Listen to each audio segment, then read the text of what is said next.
இலங்கையினுடைய பாராளுமன்ற தேர்தலுக்கான தேர்தல் முடிவுகள் நேற்று இரவு 9 மணியிலிருந்து இந்த தேர்தல் முடிவுகள் வெளியாக ஆரம்பித்திருக்கிறது. காலியிலிருந்து தபால் மூலமான வாக்களிப்பு முடிவுகள் ஆரம்பிக்கப்பட்டதிலிருந்து இப்போ வரைக்கும் நேரம் அதிகாலை 1 மணி 19 நிமிடமாக இருக்கு. இந்த நேரம் வரைக்கும் வெளியான தேர்தல் முடிவுகள் அடிப்படையில் தேசிய மக்கள் சக்தி மிகப்பெரிய அளவிலான வெற்றியை பதிவு செய்திருக்கிறதுன்னு கூட சொல்லலாம். வெளியானத்திலிருந்து 70% அதிகமான வாக்குப்பதிவுகளை தொடர்ச்சியாக தக்க வைத்துக் கொண்டிருக்கிறது. இந்த வாக்குப்பதிவு என்பது மிகப்பெரிய அளவிலான ஒரு பெரும்பான்மையை அரசாங்கத்துக்கு வழங்கக்கூடிய வாய்ப்பை ஏற்படுத்தி இருப்பதாக செய்தி ஊடகங்கள் இப்பொழுது செய்தியை வெளியிட ஆரம்பிச்சிருக்காங்க. மிகப்பெரிய அளவிலான எதிர்பார்ப்புகளை ஏற்படுத்தி இருந்த இந்த பாராளுமன்ற தேர்தலுடைய முடிவுகள் கிட்டத்தட்ட இப்பொழுது 20 முதல் 25 தேர்தல் முடிவுகள் வெளியாகி இருக்கிறது. இந்த முடிவுகளின் அடிப்படையில் இப்ப இருக்கிற அரசாங்கத்தினுடைய பெரும்பான்மை இப்ப அதிகளவான வாக்குப்பதிவுகளை, அதாவது வாக்குகளையும் வாக்கு வீதத்தையும் பதிவு செய்து கொண்டிருக்கிறது. கடந்த 2020ஆம் ஆண்டு நடந்த பாராளுமன்ற தேர்தலுடைய அதிகூடிய வாக்கு எண்ணிக்கை என்று சொல்லப்படுகின்ற மொட்டு கட்சியினுடைய வாக்கு வீதத்தை விட மிகப்பெரிய அளவில் இருக்கு. 59.09% வாக்குகள் தான் முதல்ல அவங்களுடைய ஆட்சியில் பெறப்பட்டிருந்தது. அதை விட அதிகமான வாக்குப்பதிவுகளை இந்த தேர்தல் முடிவுகள் இப்பொழுது சொல்கிறது. இதில் முக்கியமாக சொல்ல போனால் மற்ற இடங்களை விடுவோம், மற்ற பிரதேசங்கள், சிங்கள மக்கள் இருக்கிற பிரதேசங்கள், பெரும்பான்மை மக்கள் இருக்கிற பிரதேசங்கள், இது எல்லாத்தையும் தாண்டி நம்ம தமிழர் பிரதேசங்களுக்கான வாக்கு வீத, அதாவது தபால் மூலமான வாக்களிப்பினுடைய முடிவுகள் வெளியாகி இருக்கிறது. அந்த அடிப்படையில் இறுதியாக நான் இந்த வீடியோ ரெக்கார்ட் பண்ணுறதுக்கு 2 நிமிடத்துக்கு முதல்ல யாழ் மாவட்டத்துக்கான தேர்தல் முடிவு வெளியாக இருந்தது. நம்ம போன வீடியோவிலும் சொல்லியிருந்தேன், யாழ்ப்பாணத்தினுடைய தேர்தல் வாக்களிப்பு வீதம் குறைவடைந்திருக்கிறது.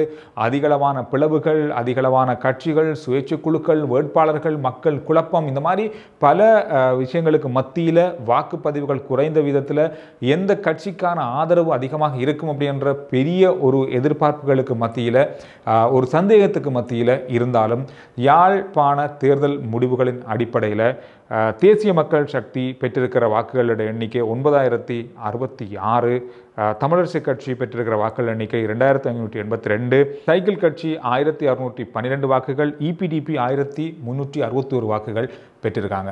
இந்த அடிப்படையில் மிகப்பெரிய அளவில் யாழ்ப்பாணத்திலும் தேசிய மக்கள் சக்தியினுடைய வாக்குப்பதிவு, தபால் மூலமான வாக்குப்பதிவு பதிவாகி இருக்கிறது.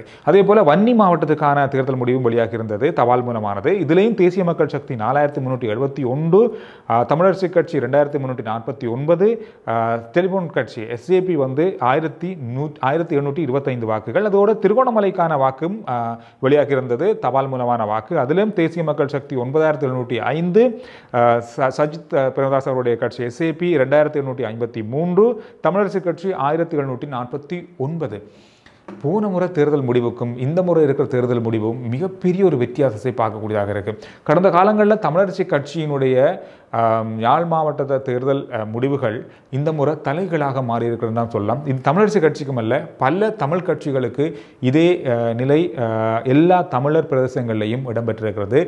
சிங்கள மக்கள் வாழுகின்ற பிரதேசங்கள்லையும் அதே மாதிரி தான். கடந்த முறை மொட்டு கட்சிக்கு எப்படியான மிகப்பெரிய ஆதரவு இருந்ததோ அதை விட பெரிய அளவான ஆதரவை இந்த முறை மக்கள் கொடுத்திருக்காங்க. இது ஒரு பெரிய ஒரு மாற்றத்திற்கான வாய்ப்பை உருவாக்கி இருக்கிறது அப்படின்ற ஒரு பேச்சுக்கள் இப்போ சமூக வலைத்தளங்களையும் செய்தி ஊடகங்களையும் பேச ஆரம்பிக்கப்பட்டிருக்கிறது.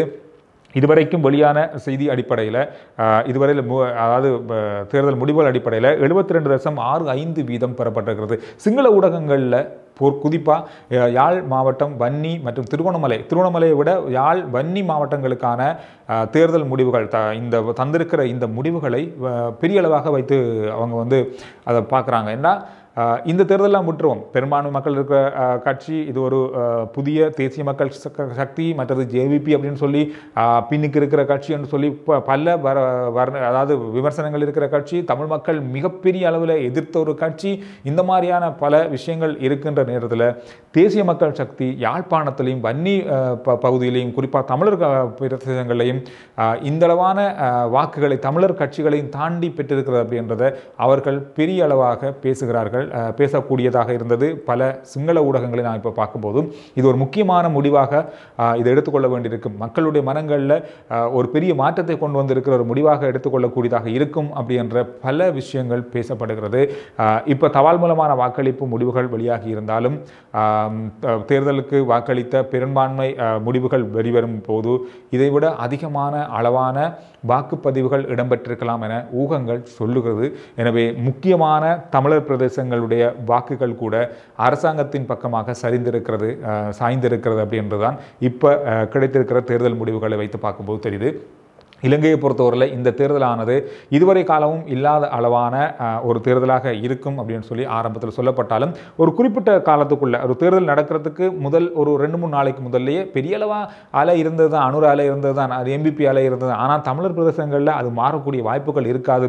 எப்படி இருந்தாலும் அதில் பெரிய அளவான மாற்றம் இருக்கும். ஆனால் அவ்வளோ பெரிய மாற்றம் இருக்காது அப்படின்ற ஓரளவுக்கான ஒரு செய்திகளையும் ஒரு விஷயங்களையும் நாங்கள் பார்த்தாலும் கூட தேர்தல் முடிவு அதையும் மீறிய ஒரு முடிவாகவே இருக்குது. மிகப்பெரிய ஒரு பெரும்பான்மையை நோக்கி செல்கின்ற ஒரு வெற்றியை அரசாங்கத்துக்கு பெற்றுக் கொடுக்கக்கூடிய வாய்ப்பு இருக்கும் என்று சொல்லி எதிர்பார்க்கப்படுகிறது.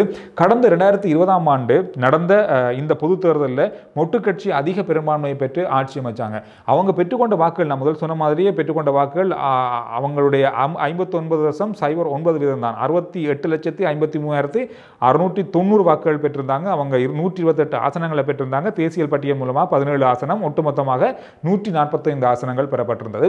இதுதான் அதிகூடிய பெரும்பான்மையாக கடந்த முறை இருந்தது. இப்போ இருக்கிற வாக்கு வீதம், இதுவரைக்கும் வெளியான வாக்கு வீதம் 72 முதல் 75%. இது ஒரு பெரிய அளவாக பார்க்கப்பட்டது. இப்போ நீங்கள் வீடியோ பார்த்து கொண்டிருக்கீங்க. தொடர்ச்சியாக நீங்கள் செய்தி ஊடகங்களை உடனுக்குடனான செய்திகளையும் விரைவான தேர்தல் முடிவுகளையும் நீங்கள் பார்த்து கொண்டிருக்கீங்க. நாம் பார்த்து கொண்டிருக்கும் போதே இந்த பக்கத்தில் டிவியில் ஒவ்வொரு நிமிடத்துக்கும் நிமிடம் ஒவ்வொரு செகண்டுக்கு செகண்ட் தேர்தல் முடிவுகள் வெளியாகி கொண்டிருக்கிறது. இன்னும் கொஞ்ச நேரத்தில், இன்னும் 1 மணி நேரம் 2 மணி நேரத்தில் முழுமையான பரபரப்பான தேர்தல் முடிவுகள் வெளியாகும் என எதிர்பார்க்கப்படுது. வீடியோ பார்த்து கொண்டிருக்க நீங்கள் ஒரு கேள்விக்கு பதில் சொல்லுங்கள். இப்போ வந்திருக்கிற தேர்தல் முடிவுகளின் அடிப்படையில் இப்போ இருக்கிற அரசாங்கம் எத்தனை ஆசனங்களை முழுமையாக பெறக்கூடிய வாய்ப்பு இருக்கும்? இந்த அரசாங்கத்துக்கு பெறக்கூடிய அந்த பெரும்பான்மை ஆசனம் உங்களால் ஊகிக்க முடிஞ்சால் சொல்லுங்கள். தமிழ் கட்சிகள் எத்தனை ஆசனங்களை பெறும்? கடந்த காலங்களையும் இப்போ இருக்கிற தேர்தல் முடிவுகளையும் வைத்து முடிந்தால் பதில் சொல்லுங்கள். உடனுக்குடனான முழுமையான விரைவான செய்திகளை என்னுடைய வாட்ஸ்அப் சேனல் இருக்குது. லிங்க் டிஸ்கிரிப்ஷன்லையும் கமெண்ட்ஸ்லையும் கொடுத்துருக்கேன். ஃபாலோ பண்ணுங்கள். அடுத்த வீடியோவில் நான் உங்களை சந்திக்கிறேன்.